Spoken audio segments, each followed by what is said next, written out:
the Greek interpreter. During my long and intimate acquaintance with Mr. Sherlock Holmes, I had never heard him refer to his relations, and hardly ever to his own early life. This reticence upon his part had increased the somewhat inhuman effect which he produced upon me, until sometimes I found myself regarding him as an isolated phenomenon, a brain without a heart, as deficient in human sympathy as he was preeminent in intelligence. His aversion to women and his disinclination to form new friendships were both typical of his unemotional character, but not more so than his complete suppression of every reference to his own people.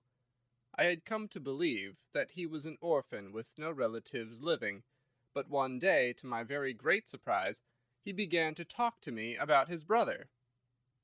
It was after tea on a summer evening, and the conversation, which had roamed in a desultory, spasmodic fashion from golf clubs to the causes of the change in the obliquity of the ecliptic, came round at last to the question of atavism and hereditary aptitudes. The point under discussion was how far any singular gift in an individual was due to his ancestry, and how far to his own early training. "In your own case," said I, "from all that you have told me, it seems obvious that your faculty of observation and your peculiar facility for deduction are due to your own systematic training." "To some extent," he answered thoughtfully. "My ancestors were country squires, who appeared to have led much the same life as is natural to their class, but none the less, my turn that way is in my veins, and may have come with my grandmother, who was the sister of Vernet, the French artist. Art in the blood is liable to take the strangest forms." "But how do you know that it is hereditary?" "Because my brother Mycroft possesses it in a larger degree than I do." This was news to me indeed. If there were another man with such singular powers in England, how was it that neither police nor public had heard of him? I put the question, with a hint that it was my companion's modesty which made him acknowledge his brother as his superior. Holmes laughed at my suggestion. "My dear Watson," said he, "I cannot agree with those who rank modesty among the virtues. To the logician all things should be seen exactly as they are, and to underestimate one's self is as much a departure from truth as to exaggerate one's own powers. When I say, therefore, that Mycroft has better powers of observation than I, you may take it that I am speaking the exact and literal truth." "Is he your junior?" "7 years my senior." "How comes it that he is unknown?" "Oh, he's very well known in his own circle." "Where, then?" "Well, in the Diogenes Club, for example." I'd never heard of the institution, and my face must have proclaimed as much, for Sherlock Holmes pulled out his watch. "The Diogenes Club is the queerest club in London, and Mycroft one of the queerest men. He's always there from 4:45 to 7:20. It's 6 now, so if you care for a stroll this beautiful evening, I shall be very happy to introduce you to 2 curiosities." 5 minutes later, we were in the street walking towards Regent's Circus. "You wonder," said my companion, "why it is that Mycroft does not use his powers for detective work. He's incapable of it." "But I thought you said—" "I said that he was my superior in observation and deduction. If the art of the detective began and ended in reasoning from an armchair, my brother would be the greatest criminal agent that ever lived. But he has no ambition and no energy. He will not even go out of his way to verify his own solutions, and would rather be considered wrong than take the trouble to prove himself right. Again and again I have taken a problem to him, and have received an explanation which has afterwards proved to be the correct one. And yet he was absolutely incapable of working out the practical points which must be gone into before a case could be laid before a judge or jury." "It is not his profession, then?"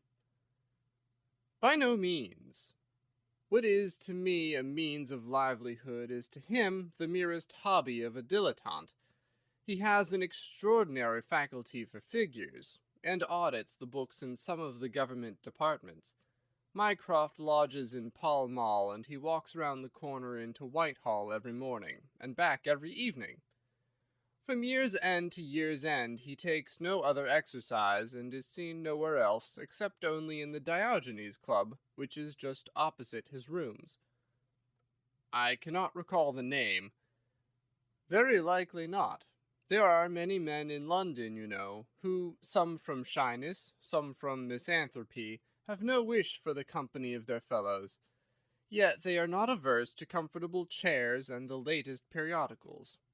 It is for the convenience of these that the Diogenes Club was started, and it now contains the most unsociable and unclubbable men in town. No member is permitted to take the least notice of any other one. Save in the stranger's room, no talking is under any circumstances allowed, and 3 offences, if brought to the notice of the committee, render the talker liable to expulsion. My brother was one of the founders, and I have myself found it a very soothing atmosphere. We had reached Pall Mall as we talked, and were walking down it from the St. James's End. Sherlock Holmes stopped at a door some little distance from the Carlton, and cautioning me not to speak, he led the way into the hall. Through the glass paneling I caught a glimpse of a large and luxurious room, in which a considerable number of men were sitting about and reading papers, each in his own little nook. Holmes showed me into a small chamber which looked out into Pall Mall, and then, leaving me for a minute, he came back with a companion whom I knew could only be his brother. Mycroft Holmes was a much larger and stouter man than Sherlock. His body was absolutely corpulent, but his face, though massive, had preserved something of the sharpness of expression which was so remarkable in that of his brother. His eyes, which were of a peculiarly light, watery grey, seemed to always retain that far-away, introspective look, which I had only observed in Sherlock's, when he was exerting his full powers.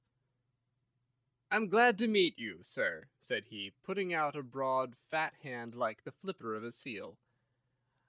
"I hear of Sherlock everywhere since you became his chronicler. By the way, Sherlock, I expected to see you round last week to consult me over that Manor House case. I thought you might be a little out of your depth." "No, I solved it," said my friend, smiling. "It was Adams, of course." "Yes, it was Adams. I was sure of it from the first." The two sat down together in the bow window of the club. "To anyone who wishes to study mankind, this is the spot," said Mycroft. "Look at the magnificent types. Look at these 2 men who are coming toward us, for example." "The billiard marker and the other?" "Precisely. What do you make of the other?" The 2 men had stopped opposite the window. Some chalk marks over the waistcoat pocket were the only signs of billiards which I could see in one of them. The other was a very small, dark fellow, with his hat pushed back and several packages under his arm. "An old soldier, I perceive," said Sherlock. "And very recently discharged," remarked the brother. "Served in India, I see." "And a non-commissioned officer." "Royal Artillery, I fancy," said Sherlock. "And a widower." "But with a child." "Children, my dear boy, children." "Come," said I, laughing, "this is a little too much." "Surely," answered Holmes, "it is not hard to say that a man with that bearing, expression of authority, and sun-baked skin, is a soldier, is more than a private, and is not long from India. That he has not left the service long is shown by his still wearing his ammunition boots, as they are called," observed Mycroft. "He had not the cavalry stride, yet he wore his hat on one side, as is shown by the lighter skin of that side of his brow. His weight is against his being a sapper. He is in the artillery." Then, of course, his complete mourning shows that he has lost someone very dear. The fact that he is doing his own shopping looks as though it were his wife. He has been buying things for children, you perceive. There is a rattle which shows that one of them is very young. The wife probably died in childbed. The fact that he has a picture book under his arm shows that there is another child to be thought of. I began to understand what my friend meant when he said that his brother possessed even keener faculties than he did himself. He glanced across at me and smiled. Mycroft took snuff from a tortoise-shell box and brushed away the wandering grains from his coat front with a large red silk handkerchief. "By the way, Sherlock," said he, "I have had something quite after your own heart, a most singular problem, submitted to my judgment. I really had not the energy to follow it up save in a very incomplete fashion, but it gave me a basis for some pleasing speculation. If you would care to hear the facts."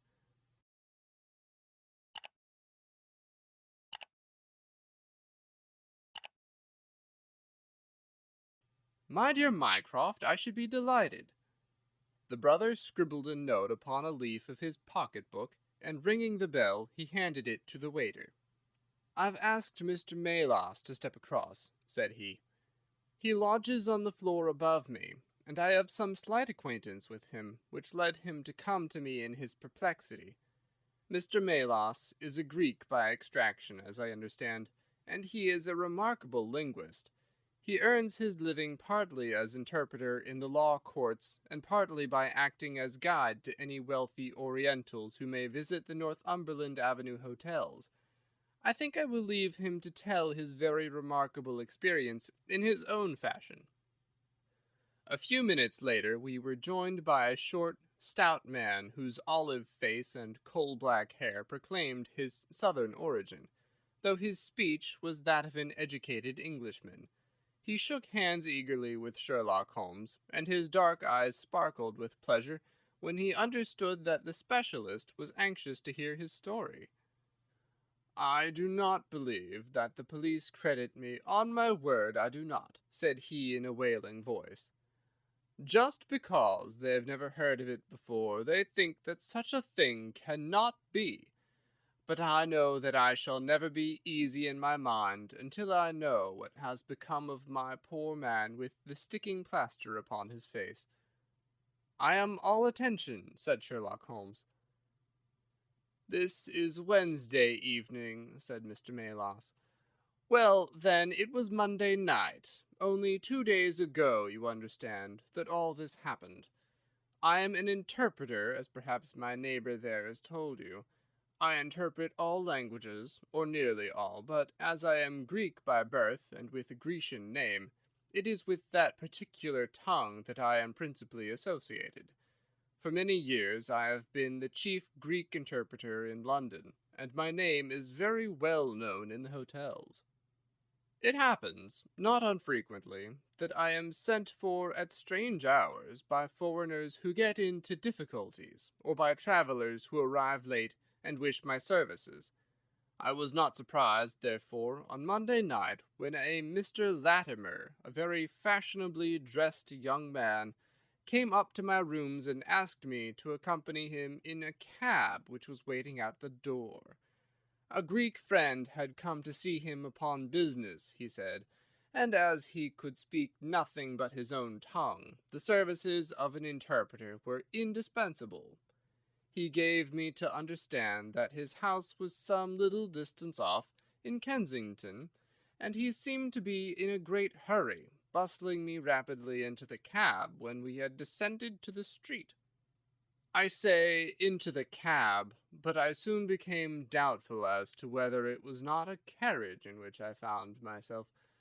It was certainly more roomy than the ordinary four-wheeled disgrace to London, and the fittings, though frayed, were of rich quality. Mr. Latimer seated himself opposite to me, and we started off through Charing Cross and up the Shaftesbury Avenue.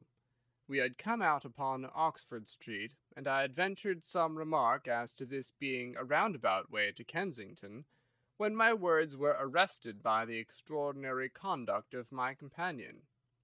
He began by drawing a most formidable-looking bludgeon loaded with lead from his pocket, and switching it backward and forward several times, as if to test its weight and strength. Then he placed it, without a word, upon the seat beside him.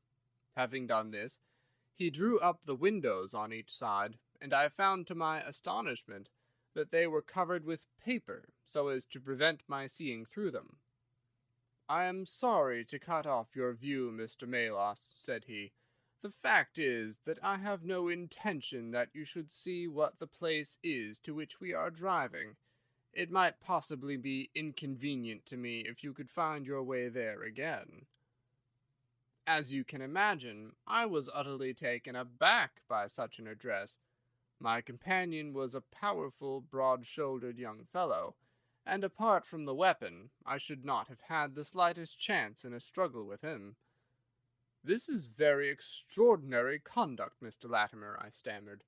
"You must be aware that what you are doing is quite illegal."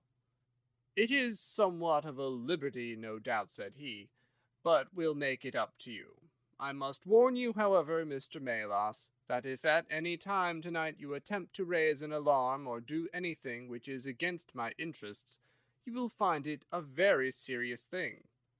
I beg you to remember that no one knows where you are, and that whether you are in this carriage or in my house, you are equally in my power." His words were quiet, but he had a rasping way of saying them which was very menacing. I sat in silence, wondering what on earth could be his reason for kidnapping me in this extraordinary fashion. Whatever it might be, it was perfectly clear that there was no possible use in my resisting, and that I could only wait to see what might befall. For nearly 2 hours we drove without my having the least clue as to where we were going. Sometimes the rattle of the stones told of a paved causeway, and at others our smooth, silent course suggested asphalt.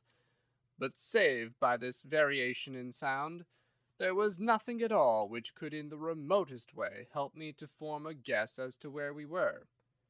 The paper over each window was impenetrable to light, and a blue curtain was drawn across the glass work in front. It was 7:15 when we left Pall Mall, and my watch showed me that it was 10 minutes to 9 when at last we came to a standstill. My companion let down the window, and I caught a glimpse of a low, arched doorway with a lamp burning above it. As I was hurried from the carriage, it swung open, and I found myself inside the house, with a vague impression of a lawn and trees on each side of me as I entered. Whether these were private grounds, however, or bona fide country was more than I could possibly venture to say. There was a colored gas lamp inside, which was turned so low that I could see little save that the hall was of some size and hung with pictures. In the dim light, I could make out that the person who had opened the door was a small, mean-looking, middle-aged man with rounded shoulders. As he turned towards us, the glint of the light showed me that he was wearing glasses. "Is this Mr. Melas, Harold?" said he. "Yes." "Well done, well done. No ill will, Mr. Melas, I hope, but we could not get on without you. If you deal fair with us, you'll not regret it, but if you try any tricks, God help you." He spoke in a nervous, jerky fashion, and with little giggling laughs in between, but somehow he impressed me with fear more than the other. "What do you want with me?" I asked. "Only to ask a few questions of a Greek gentleman who is visiting us, and to let us have the answers. But say no more than you are told to say, or," here came the nervous giggle again, "you had better never have been born." As he spoke, he opened a door and showed the way into a room which appeared to be very richly furnished, but again the only light was afforded by a single lamp half turned down. The chamber was certainly large, and the way in which my feet sank into the carpet as I stepped across it told me of its richness. I caught glimpses of velvet chairs, a high white marble mantelpiece, and what seemed to be a suit of Japanese armor at one side of it. There was a chair just under the lamp, and the elderly man motioned that I should sit in it. The younger had left us, but he suddenly returned through another door, leading with him a gentleman clad in some sort of loose dressing gown who moved slowly towards us. As he came into the circle of dim light, which enables me to see him more clearly, I was thrilled with horror at his appearance. He was deadly pale and terribly emaciated, with the protruding, brilliant eyes of a man whose spirit was greater than his strength. But what shocked me more than any signs of physical weakness was that his face was grotesquely crisscrossed with sticking plaster, and that one large pad of it was fastened over his mouth. "Have you the slate, Harold?" cried the older man, as this strange being fell rather than sat down into a chair. "Are his hands loose? Now then give him the pencil. You are to ask the questions, Mr. Melas, and he will write the answers. Ask him first of all whether he is prepared to sign the papers." The man's eyes flashed fire. "Never," he wrote in Greek upon the slate. "On no condition," I asked at the bidding of our tyrant. "Only if I see her married in my presence by a Greek priest whom I know." The man giggled in his venomous way. "You know what awaits you, then?" "I care nothing for myself." These are samples of the questions and answers which made up our strange, half-spoken, half-written conversation. Again and again, I had to ask him whether he would give in and sign the documents. Again and again, I had the same indignant reply. But soon a happy thought came to me.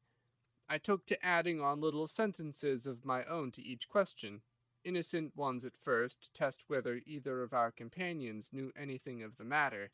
And then, as I found that they showed no signs, I played a more dangerous game. Our conversation ran something like this. "You can do no good by this obstinacy. Who are you?" "I care not. I am a stranger in London." "Your fate will be upon your own head. How long have you been here?" "Let it be so. 3 weeks." "The property can never be yours. What ails you?" "It shall not go to villains. They are starving me." "You shall go free if you sign. What house is this?" "I will never sign. I do not know." "You are not doing her any service. What is your name?" "Let me hear her say so. Cratides." "You shall see her if you sign. Where are you from?" "Then I shall never see her. Athens." Another 5 minutes, Mr. Holmes, and I should have wormed out the whole story under their very noses. My very next question might have cleared the matter up, but at that instant the door opened, and a woman stepped into the room. I could not see her clearly enough to know more than that she was tall and graceful, with black hair, and clad in some sort of loose white gown.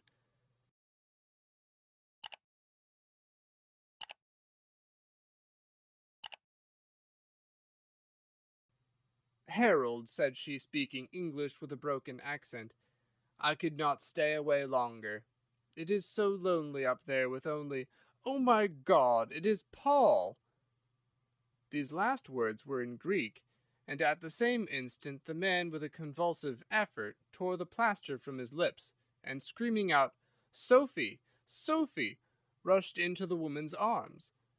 Their embrace was but for an instant, however, for the younger man seized the woman and pushed her out of the room, while the elder easily overpowered his emaciated victim, and dragged him away through the other door.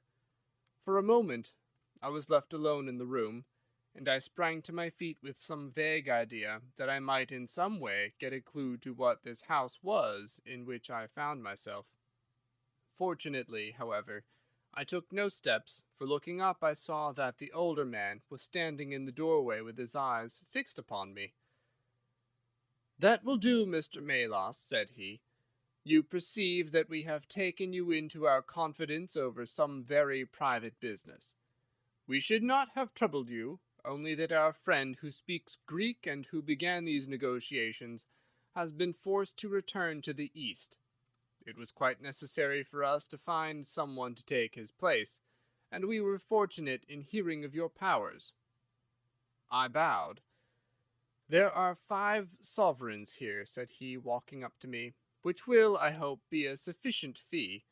But remember," he added, tapping me lightly on the chest and giggling, "if you speak to a human soul about this, 1 human soul, mind, well, may God have mercy upon your soul." I cannot tell you the loathing and horror with which this insignificant-looking man inspired me. I could see him better now as the lamplight shone upon him. His features were peaky and sallow, and his little pointed beard was thready and ill-nourished. He pushed his face forward as he spoke, and his lips and eyelids were continually twitching like a man with St. Vitus's dance. I could not help thinking that his strange, catchy little laugh was also a symptom of some nervous malady. The terror of his face lay in his eyes, however, steel-gray and glistening coldly, with a malignant, inexorable cruelty in their depths. "We shall know if you speak of this," said he. "We have our own means of information. Now you will find the carriage waiting, and my friend will see you on your way." I was hurried through the hall and into the vehicle again, obtaining that momentary glimpse of trees and a garden. Mr. Latimer followed closely at my heels, and took his place opposite to me without a word. In silence we again drove for an interminable distance with the windows raised, until at last, just after midnight, the carriage pulled up. "You will get down here, Mr. Melas," said my companion. "I'm sorry to leave you so far from your house, but there is no alternative. Any attempt upon your part to follow the carriage can only end in injury to yourself." He opened the door as he spoke, and I had hardly time to spring out when the coachman lashed the horse and the carriage rattled away. I looked around me in astonishment. I was on some sort of a heathy common mottled over with dark clumps of furze bushes. Far away stretched a line of houses with a light here and there in the upper windows. On the other side I saw the red signal lamps of a railway. The carriage which had brought me was already out of sight. I stood gazing round and wondering where on earth I might be, when I saw someone coming towards me in the darkness. As he came up to me I made out that he was a railway porter. "Can you tell me what this place is?" I asked. "Wandsworth Common," said he. "Can I get a train into town?" "If you walk on a mile or so to Clapham Junction," said he, "you'll just be in time for the last to Victoria." So that was the end of my adventure, Mr. Holmes. I do not know where I was, nor whom I spoke with, nor anything save what I have told you. But I know that there is foul play going on, and I want to help that unhappy man if I can. I told the whole story to Mr. Mycroft Holmes next morning, and subsequently to the police. We all sat in a silence for some little time after listening to this extraordinary narrative. Then Sherlock looked across at his brother. "Any steps?" he asked. Mycroft picked up the Daily News, which was lying on the side table. "Anybody supplying any information to the whereabouts of a Greek gentleman named Paul Cratides from Athens, who is unable to speak English, will be rewarded. A similar reward paid to anyone giving information about a Greek lady whose first name is Sophie, X2473. That was in all the dailies. No answer. "How about the Greek legation?" "I have inquired. They know nothing." "A wire to the head of the Athens police, then?" "Sherlock has all the energy of the family," said Mycroft, turning to me. Well, you take the case up by all means, and let me know if you do any good. Certainly, answered my friend, rising from his chair. I'll let you know, and Mr. Malos also. In the meantime, Mr. Malos, I should certainly be on my guard if I were you, for of course they must know through these advertisements that you have betrayed them.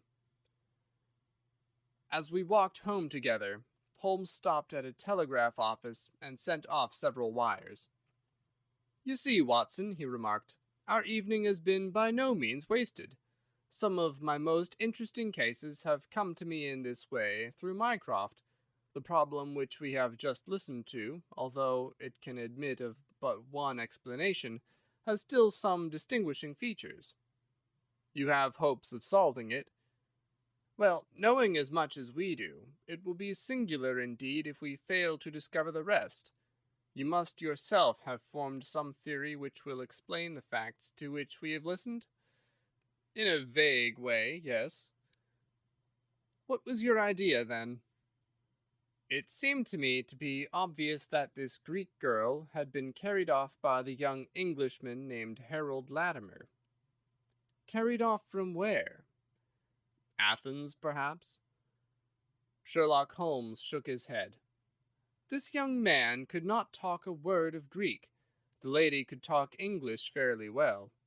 Inference that she had been in England some little time, but he had not been in Greece. Well, then, we will presume that she had come on a visit to England, and that this Harold had persuaded her to fly with him. That is more probable. Then the brother, for that I fancy must be the relationship, comes over from Greece to interfere. He imprudently puts himself into the power of the young man and his older associate. They seize him and use violence towards him in order to make him sign some papers to make over the girl's fortune, of which he may be trustee to them. This he refuses to do. In order to negotiate with him, they have to get an interpreter, and they pitch upon this Mr. Malos, having used some other one before. The girl is not told of the arrival of her brother, and finds it out by the merest accident. Excellent, Watson, cried Holmes. I really fancy that you are not far from the truth. You see that we hold all the cards, and we have only to fear some sudden act of violence on their part. If they give us time, we must have them. But how can we find where this house lies? Well, if our conjecture is correct and the girl's name is, or was, Sophie Cratides, we should have no difficulty in tracing her. That must be our main hope, for the brother is, of course, a complete stranger. It is clear that some time has elapsed since this Harold established these relations with the girl, some weeks at any rate, since the brother in Greece has had time to hear of it and come across. If they have been living in the same place during this time, it is probable that we shall have some answer to Mycroft's advertisement. We had reached our house in Baker Street while we had been talking. Holmes ascended the stair first, and as he opened the door of our room, he gave a start of surprise. Looking over his shoulder, I was equally astonished. His brother Mycroft was sitting, smoking in the armchair. "Come in, Sherlock, come in, sir," said he blandly, smiling at our surprised faces. "You don't expect such energy from me, do you, Sherlock? But somehow this case attracts me." "How did you get here?" "I passed you in a hansom." "There has been some new development?" "I had an answer to my advertisement." "Ah!" "Yes, it came within a few minutes of your leaving."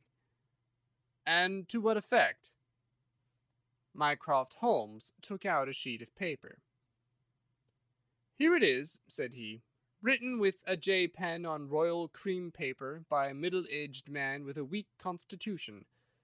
'Sir,' he says, 'in answer to your advertisement of today's date, I beg to inform you that I know the young lady in question very well. If you should care to call upon me, I should give you some particulars as to her painful history. She is living at present at the Myrtles, Beckenham. Yours faithfully, J. Davenport.'" He writes from Lower Brixton, said Mycroft Holmes. Do you not think that we might drive to him now, Sherlock, and learn these particulars? My dear Mycroft, the brother's life is more valuable than the sister's story. I think we should call at Scotland Yard for Inspector Gregson, and go straight out to Beckenham. We know that a man is being done to death, and every hour may be vital.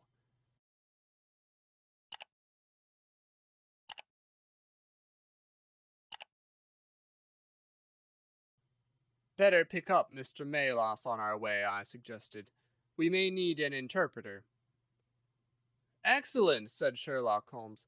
Send the boy for a four-wheeler, and we shall be off at once. He opened the table drawer as he spoke, and I noticed that he slipped his revolver into his pocket.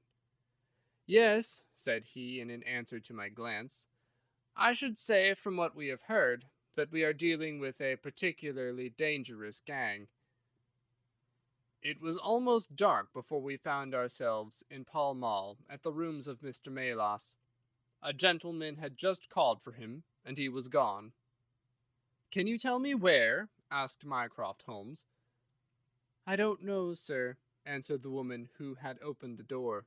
I only know that he drove away with the gentleman in a carriage. Did the gentleman give a name? No, sir. He wasn't a tall, handsome, dark young man. Oh, no, sir. He was a little gentleman with glasses, thin in the face, but very pleasant in his ways, for he was laughing all the time that he was talking. Come along, cried Sherlock Holmes abruptly. This grows serious, he observed as we drove to Scotland Yard. These men have got hold of Melas again. He is a man of no physical courage, as they are well aware from their experience the other night. This villain was able to terrorize him the instant that he got into his presence. No doubt they want his professional services, but having used him, they may be inclined to punish him for what they will regard as his treachery. Our hope was that, by taking train, we might get to Beckenham as soon or sooner than the carriage. On reaching Scotland Yard, however, it was more than an hour before we could get Inspector Gregson and comply with the legal formalities which would enable us to enter the house. It was 9:45 before we reached London Bridge, and 5:30 before the four of us alighted on the Beckenham platform. A drive of half a mile brought us to the Myrtles, a large dark house standing back from the road in its own grounds. Here we dismissed our cab and made our way up the drive together. The windows were all dark, remarked the inspector. The house seems deserted. Our birds are flown and the nest empty, said Holmes. Why do you say so? A carriage heavily loaded with luggage has passed out during the last hour. The inspector laughed. I saw the wheel tracks in the light of the gate lamp, but where does the luggage come in? You may have observed the same wheel tracks going the other way, but the outward bound ones were very much deeper, so much so that we can say for a certainty that there was a very considerable weight on the carriage. You get a trifle beyond me there, said the inspector, shrugging his shoulder. It will not be an easy door to force, but we will try if we cannot make someone hear us. He hammered loudly at the knocker and pulled at the bell, but without any success. Holmes had slipped away, but he came back in a few minutes. I have a window open, said he. It is a mercy that you are on the side of the force and not against it, Mr. Holmes, remarked the inspector, as he noted the clever way in which my friend had forced back the catch. Well, I think that under the circumstances we may enter without an invitation. One after the other we made our way into a large apartment, which was evidently that in which Mr. Melas had found himself. The inspector had lit his lantern, and by its light we could see the two doors, the curtain, the lamp, and the suit of Japanese mail as he had described them. On the table lay 2 glasses, an empty brandy bottle, and the remains of a meal. What is that? Asked Holmes suddenly. We all stood and listened. A low, moaning sound was coming from somewhere over our heads. Holmes rushed to the door and out into the hall. The dismal noise came from upstairs. He dashed up, the inspector and I at his heels, while his brother Mycroft followed as quickly as his great bulk would permit. 3 doors faced up upon the second floor, and it was from the central of these that the sinister sounds were issuing, sinking sometimes into a dull mumble, and rising again into a shrill whine. It was locked, but the key had been left on the outside. Holmes flung open the door and rushed in, but he was out again in an instant with his hand to his throat. "It's charcoal," he cried. "Give it time, it will clear." Peering in, we could see that the only light in the room came from a dull blue flame which flickered from a small brass tripod in the center. It threw a livid, unnatural circle upon the floor, while in the shadows beyond we saw the vague loom of 2 figures which crouched against the wall. From the open door there reeked a horrible poisonous exhalation which set us gasping and coughing. Holmes rushed to the top of the stairs to draw in the fresh air, and then, dashing into the room, he threw up the window and hurled the brazen tripod out into the garden. "We can enter in a minute," he gasped, darting out again. "Where is a candle? I doubt if we could strike a match in that atmosphere. Hold the light at the door, and we shall get them out, Mycroft, now." With a rush, we got to the poisoned men and dragged them out into the well-lit hall. Both of them were blue-lipped and insensible, with swollen, congested faces and protruding eyes. Indeed, so distorted were their features, that save for his black beard and stout figure, we might have failed to recognize in one of them the Greek interpreter, who had parted from us only a few hours before at the Diogenes Club. His hands and feet were securely strapped together, and he bore over one eye the marks of a violent blow. The other, who was secured in a similar fashion, was a tall man in the last stage of emaciation, with several strips of sticking plaster arranged in a grotesque pattern over his face. He had ceased to moan as we laid him down, and a glance showed me that for him at least our aid had come too late. Mr. Melas, however, still lived, and in less than an hour, with the aid of ammonia and brandy, I had the satisfaction of seeing him open his eyes, and of knowing that my hand had drawn him back from that dark valley in which all paths meet. It was a simple story which he had to tell, and one which did but confirm our own deductions. His visitor, on entering his rooms, had drawn a life-preserver from his sleeve, and had so impressed him with the fear of instant and inevitable death that he had kidnapped him for the second time. Indeed, it was almost mesmeric, the effect which this giggling ruffian had produced upon the unfortunate linguist, for he could not speak of him save with trembling hands and a blanched cheek.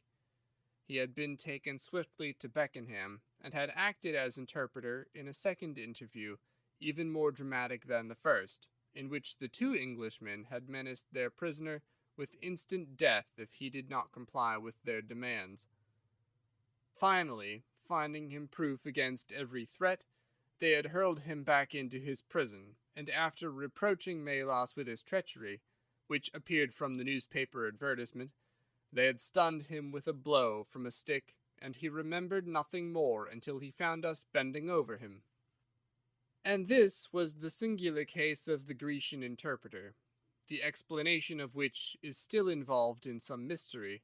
We were able to find out by communicating with the gentleman who had answered the advertisement that the unfortunate young lady came of a wealthy Grecian family, and that she had been on a visit to some friends in England.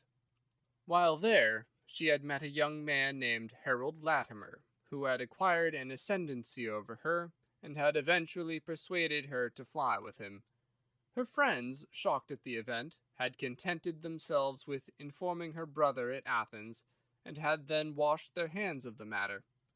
The brother, on his arrival in England, had imprudently placed himself in the power of Latimer and of his associate, whose name was Wilson Kemp, a man of the foulest antecedents.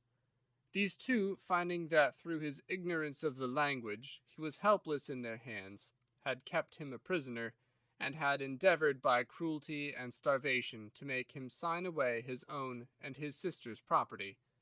They had kept him in the house without the girl's knowledge, and the plaster over the face had been for the purpose of making recognition difficult in case she should ever catch a glimpse of him. Her feminine perception, however, had instantly seen through the disguise when, on the occasion of the interpreter's visit, she had seen him for the first time. The poor girl, however, was herself a prisoner, for there was no one about the house except the man who acted as coachman, and his wife, both of whom were tools of the conspirators. Finding that their secret was out, and that their prisoner was not to be coerced, the two villains with the girl had fled away at a few hours' notice from the furnished house which they had hired, having first, as they thought, taken vengeance both upon the man who had defied and the one who had betrayed them. Months afterwards, a curious newspaper cutting reached us from Budapest. It told how two Englishmen who had been traveling with a woman had met with a tragic end. They had each been stabbed, it seems, and the Hungarian police were of opinion that they had quarrelled and had inflicted mortal injuries upon each other.